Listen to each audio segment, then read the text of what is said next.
Senhor Jesus, a quem nós adoramos e servimos aqui nesse lugar.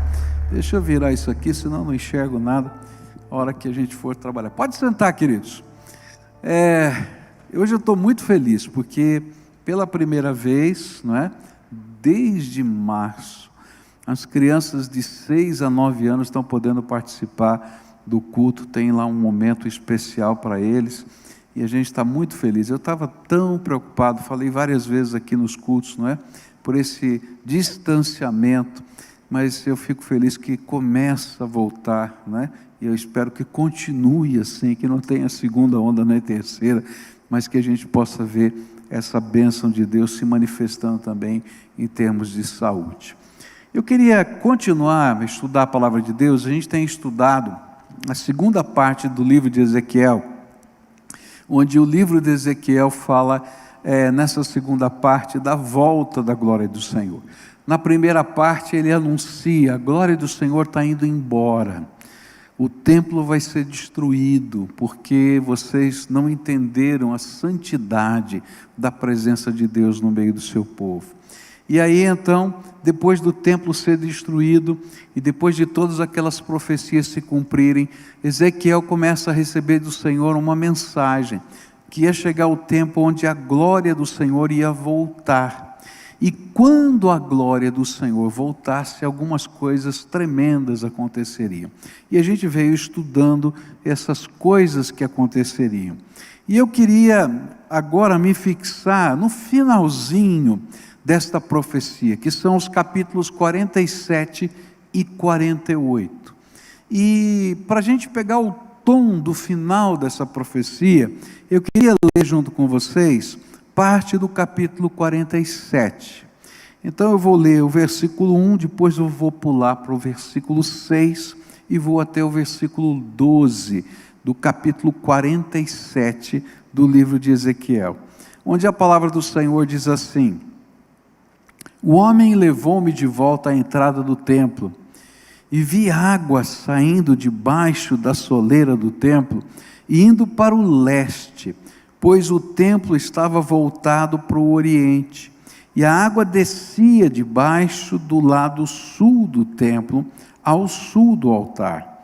E ele me perguntou: filho do homem, você vê isso? Levou-me então de volta à margem do rio. E quando ali cheguei, vi muitas árvores em cada lado do rio. E ele me disse: esta água flui na direção da região situada a leste e desce até Arabá, onde entra no mar. E quando deságua no mar, a água ali é saneada. E por onde passar o rio, haverá todo tipo de animais, de peixes, porque essa água flui para lá e saneia a água salgada, de modo que onde o rio fluir, tudo viverá. Pescadores estarão ao longo do litoral, desde En-Gedi até Englaim, e haverá locais próprios para estender as redes. Os peixes serão de muitos tipos, como os peixes do mar grande. Mas os charcos e os pântanos não ficarão saneados, serão deixados para o sal. Árvores frutíferas de toda espécie crescerão em ambas as margens do rio. Suas folhas não murcharão e os seus frutos não cairão, e todo mês produzirão, porque a água vinda do santuário chega a elas. Seus frutos servirão de comida e suas folhas de remédio. Nos capítulos 47 e 48 de Ezequiel, nós vamos encontrar agora o profeta falando dos impactos da manifestação da glória do Senhor na sociedade. Ele estava falando dos impactos, primeiro na vida espiritual, então a idolatria seria tirada, né, do meio do seu povo. Ele vai falar dos impactos na adoração, ele vai falar de vários impactos, mas agora ele fala do impacto da presença do Senhor no meio do seu povo, da glória do Senhor, do Espírito de Deus está aqui vivendo dentro de nós, no meio da sociedade. E esse texto e os seus paralelos nos mostram uma descrição dos tempos do fim. E você tem que entender que os tempos do fim são inaugurados com a vinda de Jesus e terminam com a volta de Jesus. Então, quando a gente fala dos tempos do fim, a Bíblia fala dos tempos do fim, compreende todo esse período, tá?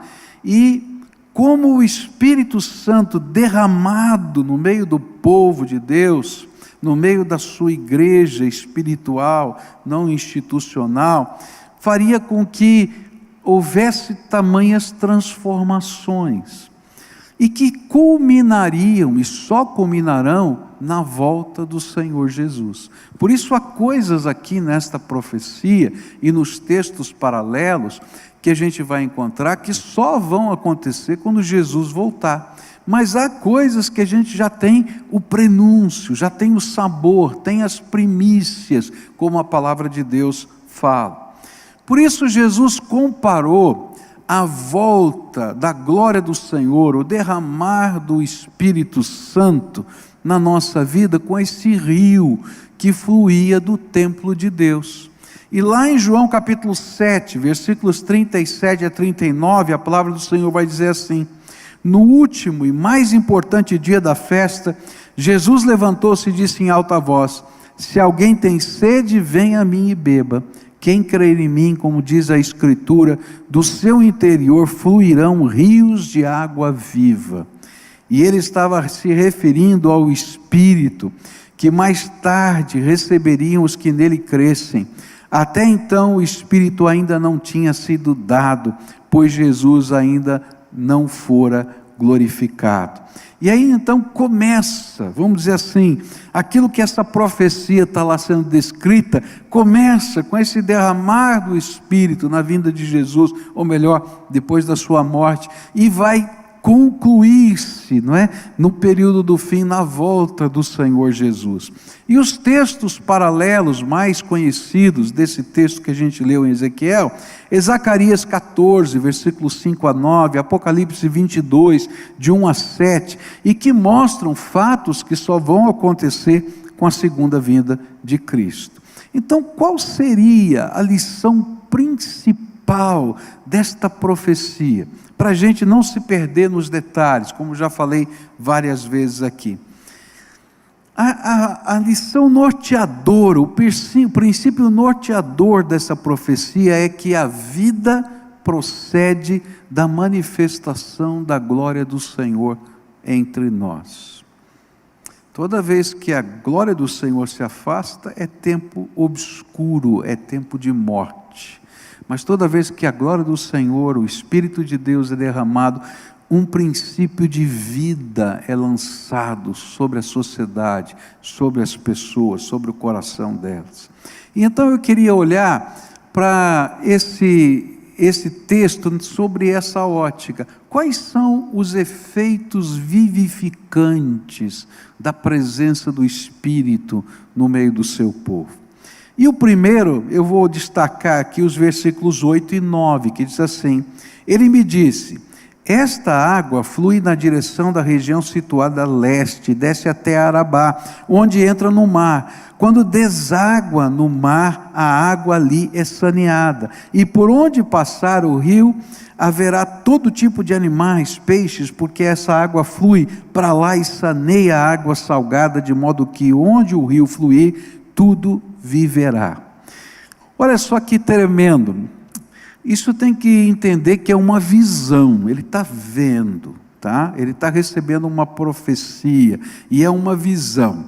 E o que ele está vendo? Eu queria que você colocasse uma foto que tem do deserto de Arabá aí na tela, só para a gente ver. Olha lá. Gente, é uma área enorme, desse jeito, que não tem nada. Não tem nada, não se produz nada, não se faz nada. E ele está dizendo, olha, quando esse rio que saía, isso é uma visão, ele está vendo, o rio está saindo do templo e está crescendo, está ficando cada vez mais profundo, e ele entra nessa região, começa a ter vida, tudo começa a ter vida. Mostra outra foto, porque ele diz que essa água do rio, ela vai entrar no Mar Morto. Ali é uma figura, hoje, não é, de satélite da região do Mar Morto, tá?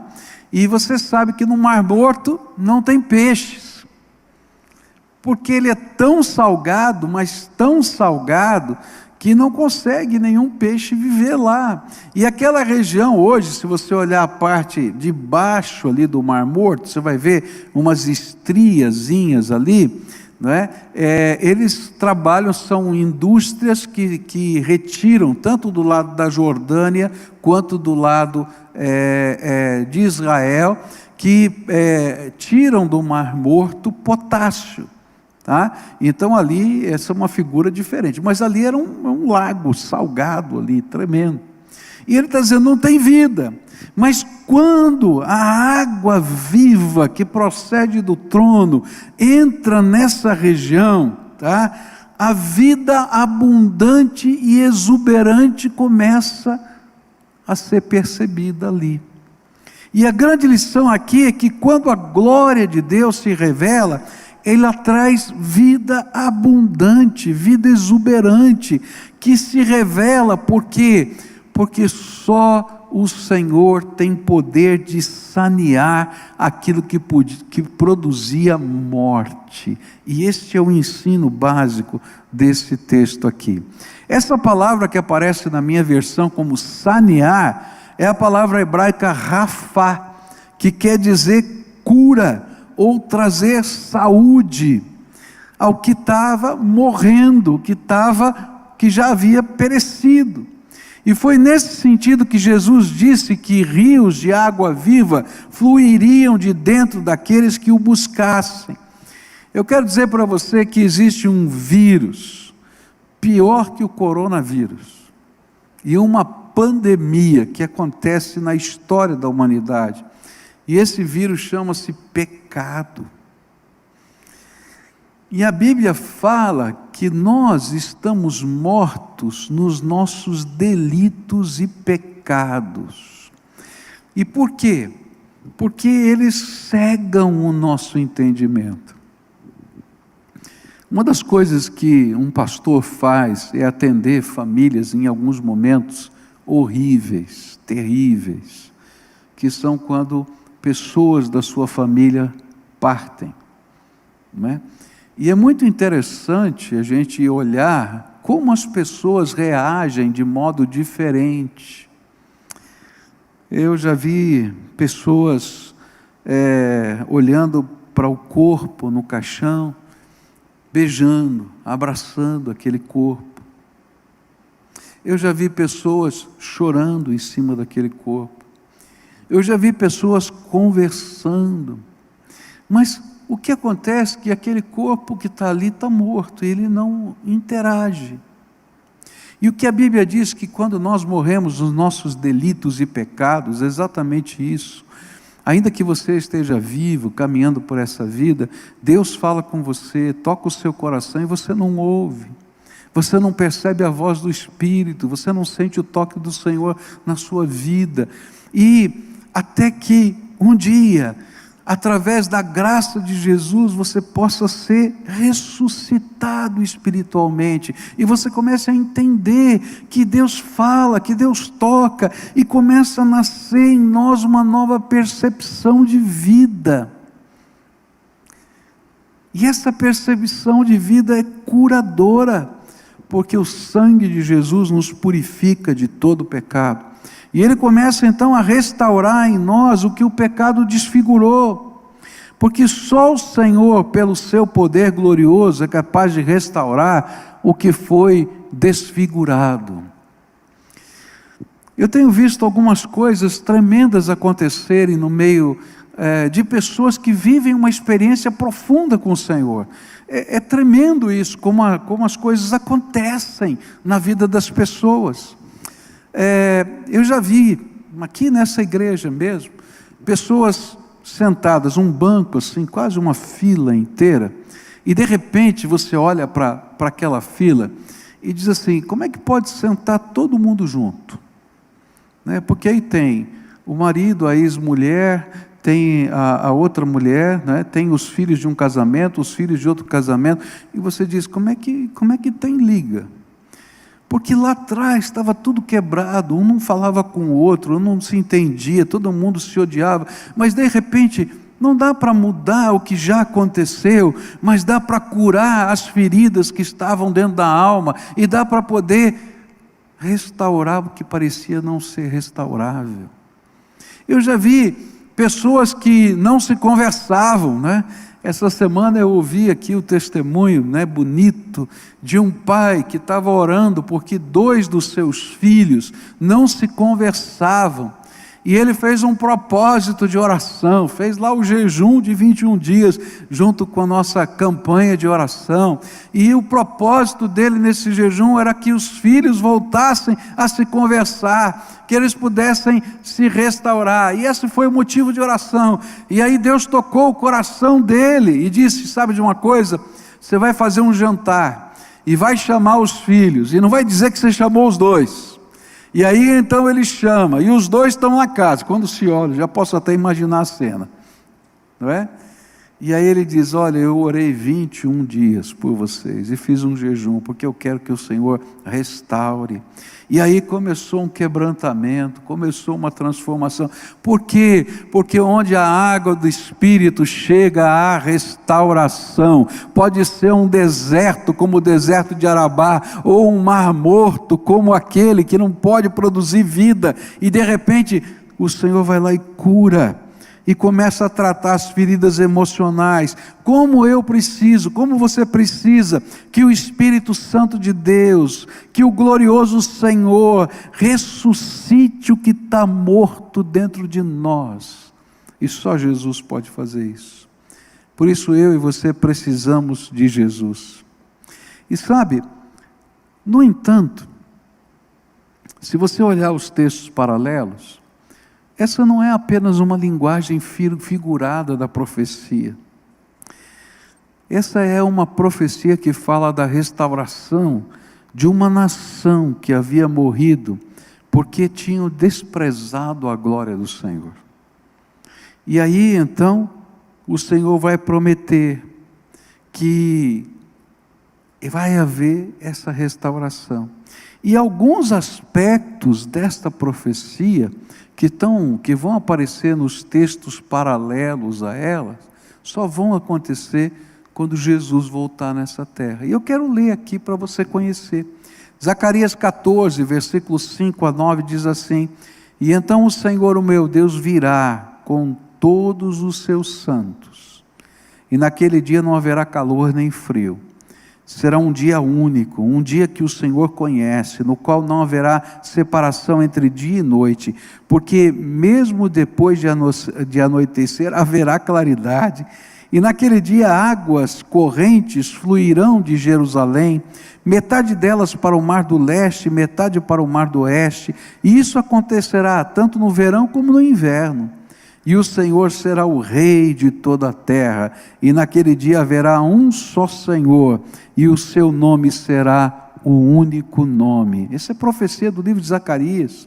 Mas Apocalipse vai dizer ainda assim, e então o anjo me mostrou o rio da água da vida, que, claro como cristal, fluía do trono de Deus e do Cordeiro, e no meio da rua principal da cidade, de cada lado do rio estava a árvore da vida, que frutificava 12 vezes por ano, uma por mês. As folhas da árvore servem para a cura das nações.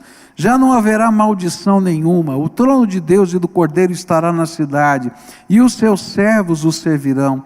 E eles verão a sua face, e o seu nome estará em suas testas. E não haverá mais noite, e eles não precisarão de luz de candeia, nem da luz do sol, pois o Senhor Deus os iluminará, e eles reinarão para todos sempre. O anjo me disse, estas palavras são dignas de confiança e verdadeiras. O Senhor, o Deus dos espíritos dos profetas, enviou o seu anjo para mostrar aos seus servos as coisas que em breve hão de acontecer. Eis que venho em breve, feliz é aquele que guarda as palavras da profecia deste livro. Tem coisas ainda tremendas para acontecerem. Nós só estamos degustando um pouquinho, as primícias. Por isso a gente aguarda o cumprimento final na volta do Senhor Jesus. Mas enquanto nós esperamos, o Senhor está dizendo: eu tenho vida abundante para você. A minha presença vai fazer diferença na sua vida. O meu Espírito vai curar as feridas e vai permitir que você possa ter abundância, prazer, alegria na vida. Por isso, um dos convites que eu quero fazer para você hoje é: permita que a glória do Senhor, a presença do Espírito Santo, Ele mesmo inunde a sua vida. Porque quando Ele inunda a nossa vida, Ele salva, Ele cura, Ele transforma, Ele nos dá vida eterna. Eu estava, essa semana, folheando os meus cadernos de oração, e eu guardo, né? Eu não sei por quanto tempo eu vou guardar, porque eles são tão pessoais que eu não sei se vai ter utilidade, mas toda vez que eu penso em jogar fora, e me dá uma tristeza, eu digo: não, eu vou guardar mais um pouco, né? Então eu estou fazendo uma arrumação lá em casa, e eu falei: vou jogar fora. Mas aí eu comecei a folhear, e aí não consegui jogar fora. E uma das coisas que eu folhei, que mexeu muito comigo, foi um texto que eu escrevi naquele caderno de oração, quando meu pai faleceu. E eu estava lá mexendo nos cadernos, vamos ver que caderno é esse, né? E aí tem as datas e tal, e eu achei aquele texto, e eu comecei a ler aquele texto. E é interessante que naquele texto, eu estava escrevendo sobre as minhas dores. Papai e mamãe se separaram quando eu tinha 16 anos de idade, e depois desse tempo da separação, a minha relação com meu pai, ao longo do tempo, foi se esfriando, e depois que ele se aposentou, começou a ser reaquecida de novo, muitas coisas aconteceram. E eu escrevi tantas coisas ali, e foi interessante perceber como a graça de Deus pega as feridas da alma da gente. E naquele caderno estavam as minhas feridas. E dentro do tempo, ela vai transformando. E vai mexendo e trazendo cura para a gente. Eu não sei o que está no caderno da tua vida, mas eu sei de uma coisa: Jesus é poderoso para fazer diferença na nossa vida. Mas há uma promessa aqui, ou uma segunda influência da presença do Espírito Santo, que eu queria destacar aqui para você. Verso 10: pescadores estarão ao longo do litoral, desde En-Gedi até Englaim, e haverá locais próprios para estender as redes, e os peixes serão de muitos tipos, como os peixes do mar grande. E o segundo efeito abençoador da volta da glória de Deus em meio ao seu povo é abundância, que procede da providência divina. A cena anterior era daquele deserto, e de águas que não podiam ser bebidas, que estavam no deserto, mas que não podiam ser bebidas, e que impediam que a vida prosperasse. Mas agora a cena é peixes em abundância, pescadores, redes espalhadas pela região.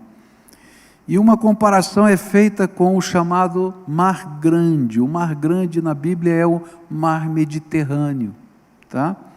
E como as regiões que beiram o Mar Mediterrâneo eram prósperas e são prósperas, da mesma maneira a região que estava morta teria prosperidade para aqueles que estavam vivendo debaixo da luz da glória do Senhor. E a Bíblia nos ensina, o que ela está ensinando para a gente, não é que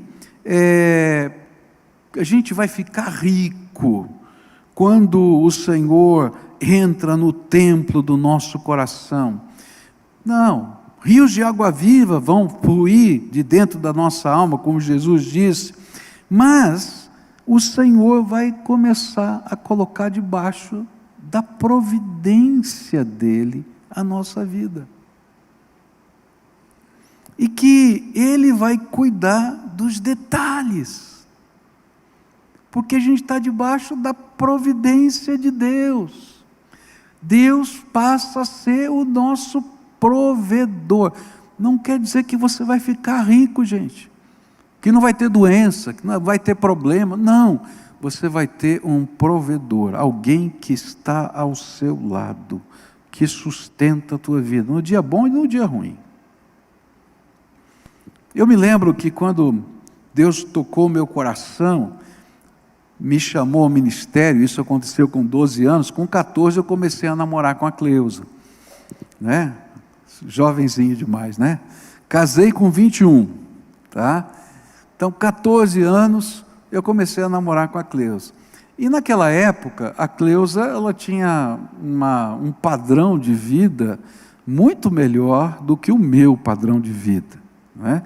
Então, 14, 15, quando então eu cheguei aos 16, que meu pai se separou da minha mãe, então o meu padrão de vida foi lá para baixo, né? Porque a gente tinha que viver com 30% do salário do meu pai.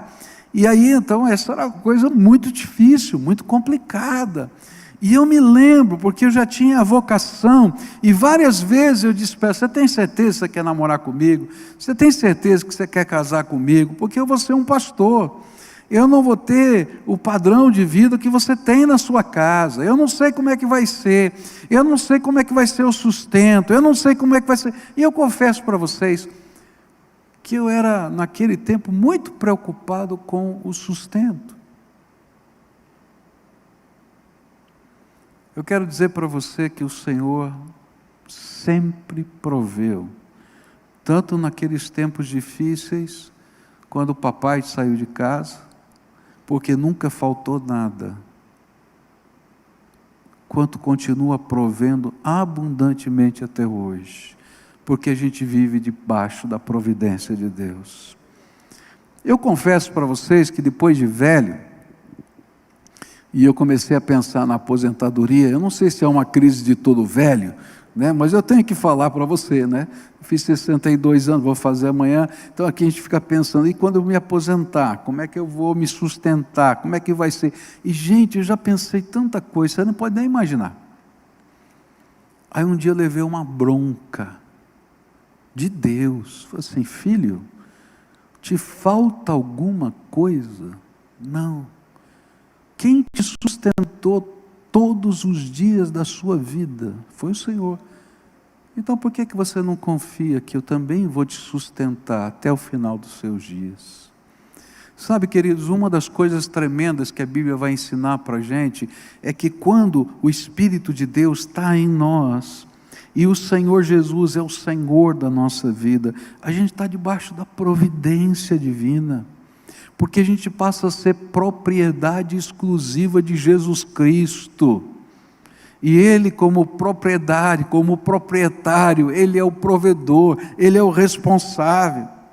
E aí a gente vai perceber as marcas das bênçãos do Senhor ao longo da nossa jornada. Olha para a tua vida, você vai ver as marcas da graça de Deus na tua vida. Como, de uma maneira tremenda, essa providência divina já se revelou de inúmeras maneiras na sua história. Olha só o que o livro de Joel diz, capítulo 3, 18, que é um texto paralelo desse. Naquele dia os montes gotejarão vinho novo, e das colinas manará leite. Todos os ribeiros de Judá terão água corrente, uma fonte fluirá do templo do Senhor e regará o vale das acácias. Ah, como é bom a gente poder entender que o Senhor nos convida a lançar-nos debaixo da sua providência. Ora, maná vai cair do céu, se for preciso. Ora, Deus vai abençoar as mãos com o seu trabalho. Ora, Deus vai fazer coisas inusitadas, abrindo portas ou fechando portas, porque Deus que abre portas também fecha, para abençoar você. E aí a gente diz: Senhor, me mostra o próximo passo, porque eu quero estar debaixo da tua direção, porque debaixo da tua direção a providência de Deus se revela. E aí a gente chega ao final desse texto, e o final desse texto fala sobre influência, e aqui os versículos 3, 4, 5 e 6 dizem assim: o homem foi para o lado leste com uma linha de medir na mão, e quando ia, mediu 500 metros, e levou-me pela água que batia no tornozelo. Ele mediu mais 500 metros, e levou-me pela água que chegava ao joelho. E mediu mais 500, e levou-me pela água que batia na cintura. E mediu mais 500, mas agora era um rio que eu não conseguia atravessar, porque a água havia aumentado, e era tão profunda, que só se podia atravessar a nado. Era um rio que não se podia atravessar andando. E ele me perguntou: filho do homem, você vê isto? E levou-me então de volta à margem do rio. O terceiro efeito abençoador da glória do Senhor, da presença do Espírito Santo no meio do seu povo, é a influência que esse povo passa a ter na sociedade. E isso pode ser notado em alguns aspectos dessa visão. O primeiro deles é a profundidade do rio, que procede do templo, mas que à medida em que se afasta do templo, ele fica mais fundo, mais profundo. E parece ser uma imagem incoerente, pois o rio não tem afluentes. Toda a água desse rio, nessa visão, procede do trono. Então, como é que ela vai ficando mais funda, se ela não tem afluentes? E por que fica mais funda a cada 500 metros? Parece que o anjo estava tão preocupado que o profeta atentasse para isso, que ele pergunta, depois de mostrar e medir a profundidade, mostra a distância e mede a profundidade. Ele diz assim: você está prestando atenção nisso? Você está vendo isso? Então o anjo revelador, ele fez questão de dizer: isso aqui é importante, presta atenção nisso. Algo extraordinário está acontecendo. O rio de Deus ficava maior à medida em que ele se distanciava do templo. E quando nós olhamos para esse texto, a gente vai entender aquilo que Jesus estava tentando dizer, que quando nós recebemos a Ele como Senhor e Salvador espiritual, nós nos tornamos em templo do Espírito Santo. E aí a gente consegue entender como é que o rio de Deus pode aumentar. Por quê? Porque nós, inseridos neste mundo, somos a manifestação viva da glória de Deus, que influencia pessoas e leva salvação aos homens. Por isso, o apóstolo Paulo vai dizer em 1 Coríntios 6, 19 e 20, será que vocês não sabem que o corpo de vocês é o templo do Espírito Santo, que vive em vocês, e lhes foi dado por Deus? Vocês não pertencem a vocês mesmos, mas a Deus, pois Ele os comprou e pagou o preço. Jesus nos comprou morrendo na cruz do Calvário. Sabe o que a Bíblia está dizendo? É o seguinte: olha, cada vez que o Espírito Santo de Deus entra na sua vida e você se torna um templo vivo, rios de água viva nascem e brotam de dentro de você. E aí você se soma à multidão dos salvos, e esses rios de água viva se juntam com aquele que está vindo do trono de Deus, e por isso vai ficando mais fundo e mais fundo. Abençoa e influencia e leva a salvação. Uma segunda cena dessa visão que nos permite entender essa questão da influência é quando ele diz assim: mas os charcos e os pântanos não ficarão saneados, serão deixados para o sal, para o sal. É interessante porque onde a vida foi restaurada, o Senhor deixa locais de concentração de sal, para que possa haver sabor e preservação no meio da sociedade, porque esse é o papel do sal, ele dá sabor, e era naquela época a única maneira de preservar qualquer coisa. E foi justamente isso que Jesus ensinou em Mateus 5, versículos 13 a 16. Vocês não são o sal, vocês são o sal da terra, mas se o sal perder o seu sabor, como restaurá-lo? Não servirá para nada, exceto para ser jogado fora e pisado pelos homens. Vocês são a luz do mundo. Não se pode esconder uma cidade construída sobre um monte, e também ninguém acende uma candeia e a coloca debaixo de uma vasilha. Ao contrário, coloca no lugar apropriado, e assim ilumina todos os que estão na casa. Assim brilhe a luz de vocês diante dos homens, para que vejam as suas obras, as suas boas obras, e glorifiquem ao Pai de vocês que está nos céus. E aqui o Senhor está dizendo assim: gente, seja cheia do Espírito Santo, povo de Deus, seja cheio do Espírito Santo, porque só assim vocês vão fazer diferença na sociedade, porque a vida que brota da graça de Deus, que transborda do seu coração, abençoa. Eu estou olhando aqui para esse negócio aqui, eu confesso para você que eu achei feio para chu. Eu não sei você, mas eu achei esse cubo aqui feio para chu, né? E quem está assistindo na televisão, se você está assistindo na televisão, tem hora que essa luzinha brilha e distorce toda a imagem que a gente está vendo aqui, tá? Mas depois eu entendi a concepção do artista, porque a Bíblia diz, né, que o amor tem profundidade, altura e largura, e que o amor tem que ser concreto. Sabe, quando a gente é cheio do Espírito Santo, é por isso que a gente está nessa campanha do 4K, amor em alta definição, um amor que se torna concreto. Há uma mobilização de Deus em nós, e essa influência abençoa, e coisas começam a acontecer.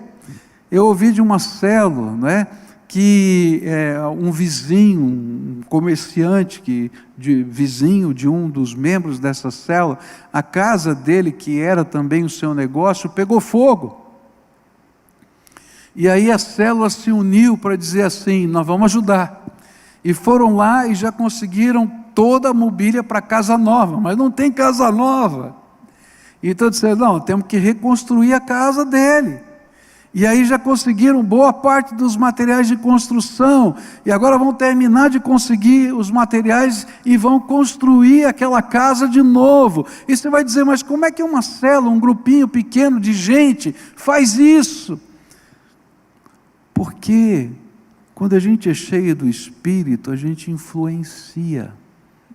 E um começou a falar com o seu amigo, com o seu vizinho, com o colega de trabalho, com a empresa que conhecia, e alguém disse: não, esse negócio eu quero ajudar, eu estou dando areia, eu estou dando cal, eu estou dando cimento, eu estou dando isso, e de repente eles estão ganhando, e estão começando, e agora estão dizendo: gente, nós vamos fazer um mutirão, nós vamos construir. E eu disse: eu também quero ajudar. Por quê? Porque rios de água viva fluem de dentro do nosso coração, que se soma ao rio de Deus, e nós começamos a levar vida, a levar bênção, a levar transformação no meio onde a gente está colocado. A gente vive num tempo em que se olha a vida no Espírito Santo como algo que está no âmbito da vida privada, e que quase se proíbe o cristão a olhar o mundo na perspectiva de uma cosmovisão cristã.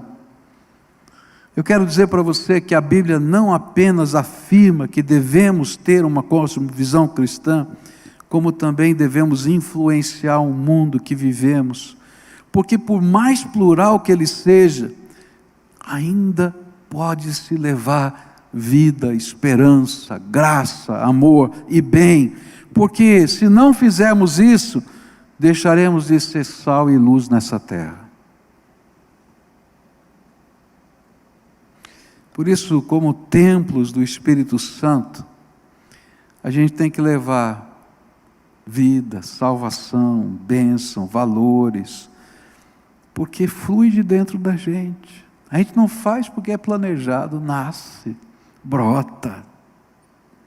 E o Senhor está convocando um povo para ser agente de transformação, gente que dá sabor e que traz preservação à vida. E termino aqui com uma terceira figura aqui desse texto, onde ele fala das árvores frutíferas, no capítulo do versículo 12. Árvores frutíferas de toda espécie crescerão em ambas as margens do rio, suas folhas não murcharão e seus frutos não cairão, e todo mês produzirão, porque a água vinda do santuário chega a elas, e seus frutos servirão de comida e suas folhas de remédio. E ainda que esse texto tenha conexões com o Apocalipse, lá com a árvore da vida, com o rio que procede do trono de Deus, lá dos tempos finais, a gente pode entendê-la que antes da consumação dos séculos, esse texto fala de uma expressão de influência do povo de Deus, que em nome de Jesus, de uma maneira perene, precisa alimentar, precisa levar cura, precisa levar a palavra, precisa levar o bem, precisa levar o amor, precisa levar a misericórdia, no poder do Espírito Santo, para que haja bênção nessa terra. E eu queria dizer para você que hoje o Senhor nos convoca a tomarmos algumas decisões importantes. A primeira decisão que eu e você precisamos tomar é que a nossa vida precisa ser cheia da graça de Deus. Não importa o que você faz ou quem você é, se a tua vida não estiver cheia da graça de Deus e do Espírito Santo, você está vazio e está seco. E sabe, alguém vazio e seco se torna amargo, difícil. Mas quando a gente está cheio da graça, cheio do poder, da inspiração do Espírito Santo na nossa alma, algo de bom flui. Então a primeira coisa começa com você. Deixa Jesus ser o Senhor da tua vida. Deixa Jesus ser o Senhor dos teus negócios. Deixa Jesus ser o Senhor da tua história, da tua família. Que Ele te ensine a tomar as decisões segundo a sua vontade. Creia que há um Deus que fala, que responde. Eu acho que num tempo como esse que a gente está vivendo, a gente precisa, em primeiro lugar, de revelação. Senhor, qual é o próximo passo? Ninguém sabe o que vai acontecer.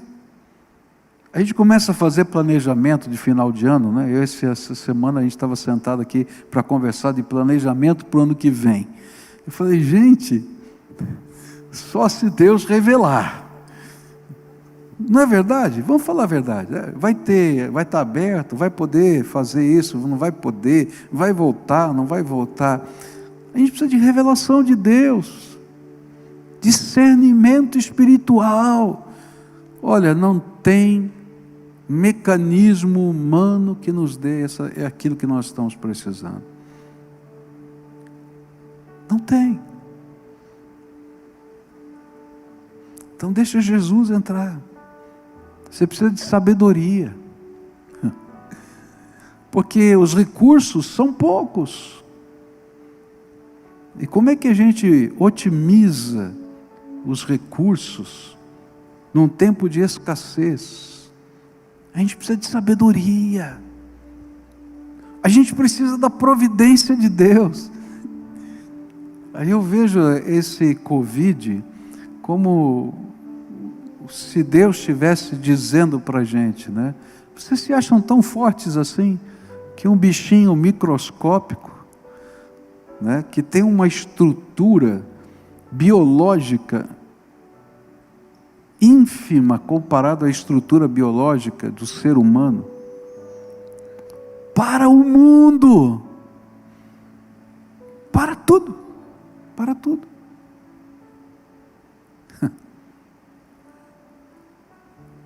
Você precisa da minha providência até para comer.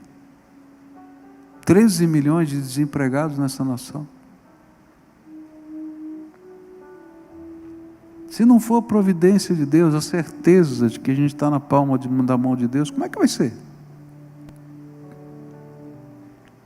Se não for o discernimento espiritual, alguns de nós vão ter que nos reinventar, porque as nossas profissões vão mudar.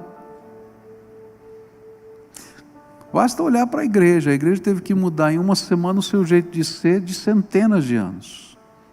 Se não tiver graça de Deus, como é que a gente faz isso com as nossas profissões? Eu quero dizer para você que o mundo está dizendo que você precisa da graça de Deus e que você precisa de uma inundação do Espírito Santo dentro do seu coração, e que sem Jesus não dá. Sem essa revelação de Deus, sem essa bênção de Deus, não dá. E se você está buscando isso com toda a sua alma, então eu quero dizer para você, você precisa ser uma bênção nessa terra. Porque Deus não nos dá a sua providência só para a gente guardar no armário. O Senhor vai dar para você abençoar pessoas, para você treinar pessoas, para você ajudar a sustentar pessoas, porque a providência de Deus vai vir para a sua vida, mas ela não vai parar ali. Se você quiser que ela se multiplique, você tem que começar a abençoar a vida dos outros que estão ao seu redor. E isso é uma corrente maravilhosa, transformadora, que muda a concepção. A gente vive num mundo privado, onde cada um cuida de si, todo o resto que se lasque. Vou falar o português, claro. Mas Deus está dizendo, não é isso que eu quero do meu povo, não. Cuida do teu irmão. Lembra lá no livro de Gênesis, ele vai perguntar, o Senhor vai perguntar para Caim, não é? Onde está o teu irmão? Abel. Ele respondeu, sou lá eu, cuidador do meu irmão. E a Bíblia vai ensinar, todos nós somos cuidadores uns dos outros. E Ele vai despertar você. E essa campanha do 4K é exatamente isso. Quem o Senhor desperta você para abençoar? Quem você é despertado para mobilizar gente para abençoar? E aí a gente começa a impactar a sociedade. Porque é uma contracultura, é uma cultura diferente. É uma cultura que diz assim, tem jeito da gente ver coisa boa acontecendo nessa terra, porque os prenúncios daquilo que Deus um dia vai fazer na eternidade já começaram naqueles que têm rios de água viva fluindo no seu coração. Então eu queria fazer alguns desafios agora para você aqui. O primeiro deles, tem alguém aqui nesse lugar que hoje gostaria de convidar Jesus para ser o Senhor da sua vida? Presta atenção, eu não estou dizendo que você não teme a Deus, que você não é cristão, que você não tem uma religião, porque às vezes a gente toma tudo isso como desculpa, mas não deixa Jesus ser o Senhor da nossa vida. Então, se há alguém aqui a quem o Espírito Santo está usando essa palavra e está aplicando no seu coração, dizendo, olha, tem que haver uma mudança, Essa mudança a gente chama de conversão, onde a gente diz: eu estou indo nessa direção da minha cabeça, do meu jeito, da minha postura, tá? Da minha inteligência, e eu vou fazer uma virada. Eu vou abrir o meu coração para deixar Jesus ser o Senhor da minha vida. Tem alguém aqui nesse ambiente que está querendo orar assim, entregando a sua vida para o senhorio de Cristo? Levanta bem alto a sua mão aí. Louvado seja Deus. Louvado seja Deus, louvado seja Deus. Levanta bem alto, não tenha vergonha não, levanta aí. Eu quero orar por você, louvado seja Deus. Ótimo, pode baixar a sua mão, já vou orar por você. Deixa eu falar com você que está em casa. Você que está em casa, ou você que está me ouvindo pelo rádio, pela televisão, pelo YouTube, pelos meios sociais. Eu estou falando com você também, porque Jesus quer entrar na sua vida. Então, nessa hora, quando a gente for orar, se você quiser tomar essa decisão, assuma um compromisso com Ele. Faz disso algo sério. Se você está dirigindo o carro, eu acho que existem pequenos sinais que são importantes. O primeiro deles é: se você está dirigindo o carro, para o carro no meio-fio, para você dizer: Senhor, isso aqui é sério, eu quero falar contigo. Se você está na tua casa, então sai do teu conforto e nessa hora que a gente for orar, se ajoelha se você puder, na presença de Deus. É um símbolo para você. Isso aqui é sério, eu estou na presença de Deus. Eu quero realmente assumir um compromisso com o Senhor. E eu quero orar com você agora, tá bom? Você que está aqui, você que está em casa, você que está no carro, você que está espalhado pelo mundo, Jesus precisa ser o seu Senhor. Então diga assim para Ele, faz essa oração junto comigo: Senhor Jesus, eu hoje abro as portas do meu coração e eu quero convidá-lo para governar a minha vida. Eu te entrego as chaves, eu te entrego o trono, e eu queria, Senhor, que a tua promessa se cumprisse, que rios de água viva fluíssem de dentro de mim. Só o Senhor pode fazer isso. Essa água que abençoa, que a gente estudou aqui, eu preciso dela. Escuta, Deus, a minha oração é aquilo que eu oro em nome de Jesus. Amém. Se você que está aqui, ou você que está em casa, está assistindo pela TV ou pelo rádio, fez essa oração, deixa a gente acompanhar você. Está aparecendo ali, ó, na tela, tá? Um link, pibcuritiba.org.br/Jesus. Entra lá no teu celular, preenche aquele formulário. Eu gostaria de acompanhar a tua vida, tá? pibcuritiba.org.br/Jesus. E a gente vai estar acompanhando você. Vamos estar orando por você, vamos estar dizendo qual é o próximo passo, como é que você pode crescer na tua jornada espiritual, e a gente vai caminhar. Mas eu queria agora convidar todo o povo de Deus para ficar de pé agora, todo mundo. Porque é um chamamento de Deus aqui. Você precisa ser sal da terra e luz do mundo. O rio tem que ficar mais fundo quando sai do templo. Quando você for trabalhar, quando você for para a sua casa, você tem que levar a graça de Deus, você tem que levar a bênção de Deus. Tua mão tem que ser ungida para abençoar. Então estende a tua mão assim na presença do Senhor e pede: Senhor, derrama do óleo do teu Espírito sobre a minha mão. Derrama da graça tua sobre a minha mente, sobre o meu coração, sobre os meus olhos, para que eu possa abençoar, levar a graça do Senhor, por onde o Senhor me colocar.